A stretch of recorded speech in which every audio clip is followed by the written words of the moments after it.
Good afternoon guys. I'm so very sorry na na-late ko pasa o video lesson because busy lang ako gamay pero again i-send ko man lang. So again after Castro discussing about the previous lesson, I will I will I will be discuss the UNESCO's four pillars of learning from Delors report, Learning a Treasure from Within. And they are four divided the UNESCO's four capitals learning or learning are, learning to know, learning to do, learning to be, learning to live together. So UNESCO's our common future will depend on the degree which will become the world citizens. Much better use the change that take place in our world. Too much is being asked of tools to teacher, hence there's a greater demand and to cope to strike balance between what is unchanging or what is changing. What is changing must remain and its changing should be dealt with. These this is known as the UNESCO's are are discussing about what changing and not changing. So can you read na lang dito guys?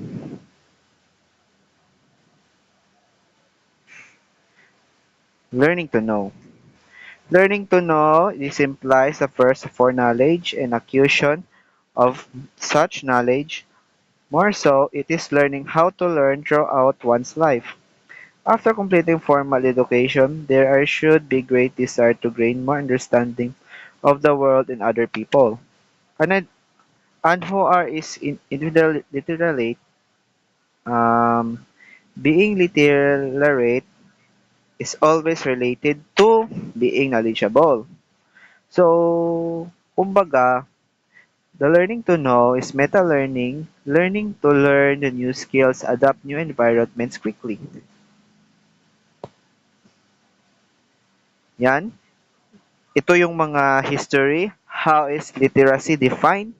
In 1958, UNESCO defined literate as one who can understanding, who both read and write short sample statement on this on very life.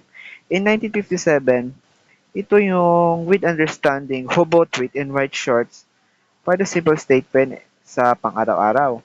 In 1970, a functional literate a person is the one who can engage in all activities to use reading, writing, and calculation for the community development.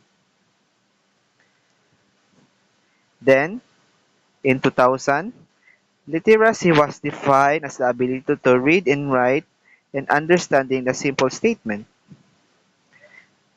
It's related to one's daily life. It involves continuism of reading and writing skills includes literacy. Yan yung mga history guys. In 2003, Strategic literacy as the ability to identify, understand, interpret, and create, communicate, and using printed and writing materials associated context. In 2003, kung gamit tayo, maintindihan natin kung paano interpret and create, communicate by using printed materials. With writing, and then literacy, it involves continuum of learning and ability individuals to achieve their goals, to develop their knowledge and potential and participate fully committed wider to society. How is literacy defined? Ano ba siya? But the changing global landscape, literacy in 21st century is not limited to definitions given by previously. Let us look in 21st century literacies as presented by Simio Inotech in Guro 21 module in 2011. They are types of 21st century literaries. First is the arts and creativity.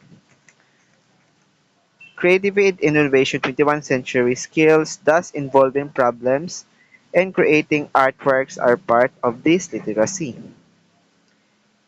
Thus solving these are the arts and activity.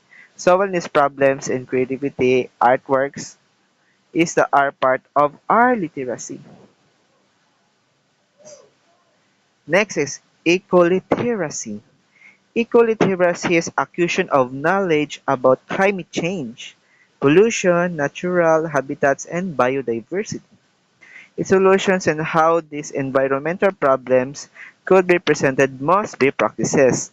So, ecoliteracy, ito yung ginadiscuss natin about sa environment, kagaya na lang mga climate change, pollution, lost natural habitats, and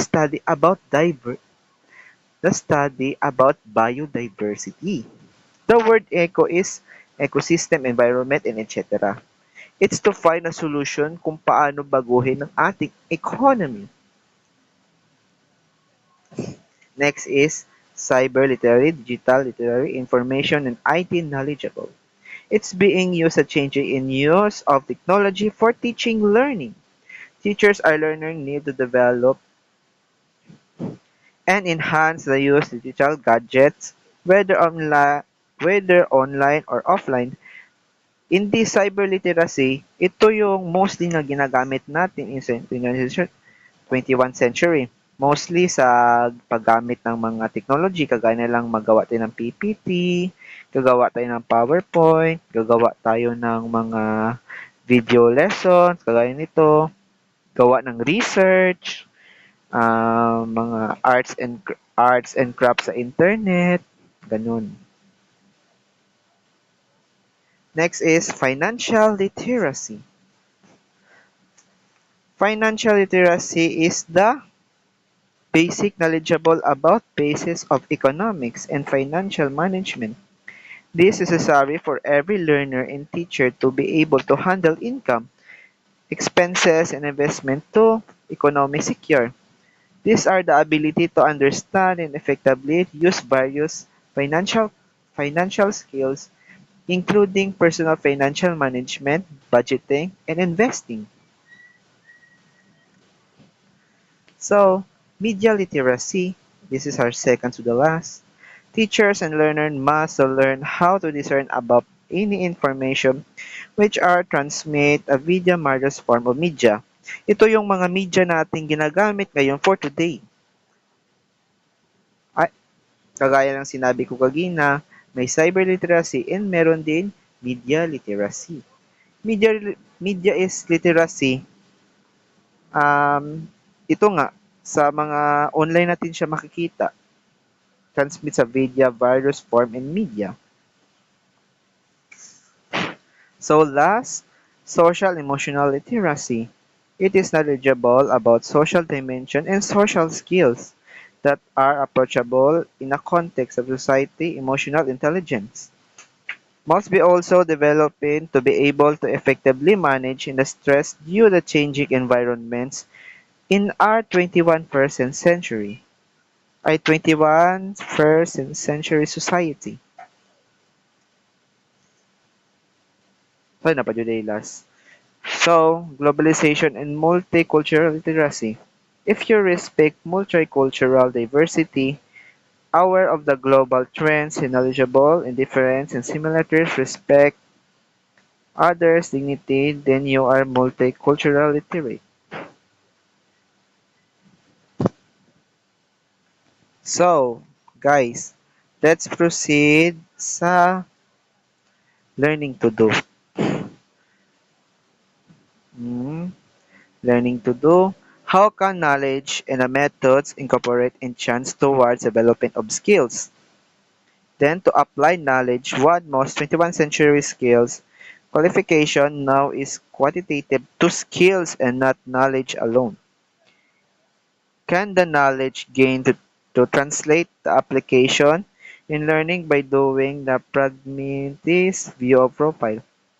Kn- Knowledge acquired is nothing unless applied in daily life. Kumbaga, learning to do is a vocational skills necessary to carry out a job. It includes a digital competence, problem solving, abilities, communication, teamwork, and innovation. Next is learning to be. One of the most difficult things to do among the pillars in learning to be. It implies developing the potentials of each individual. Continuing education must improve self-knowledge and self-esteem. What would you like to be? Answer this question. Will require to self-analysis, reflection, social skills, creativity, and personal discovery. And at this point in time, have you decided you should really become a teacher?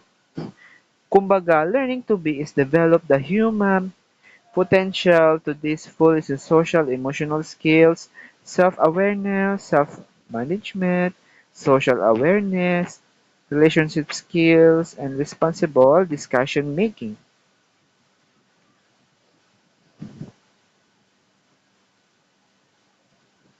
Okay, last, learning to live together. It refers to relationships among people. It is bringing in together community to work harmoniously, to live in peace and prosperity, and how to show respect and concern for others. It also refers to interpersonal skills that will able to people to live side by side with others at home, in school, community, and the whole world. Um, kumbaga, learning to live together, ito yung the need to develop and understand of others, of their history, their tradition, and spiritually. All pillars are interrelated with each other as basic principles.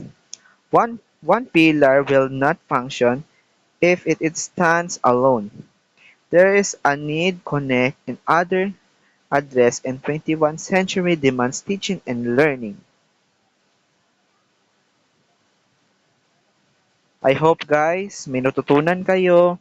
Thank you so much sa inyong pakikinig.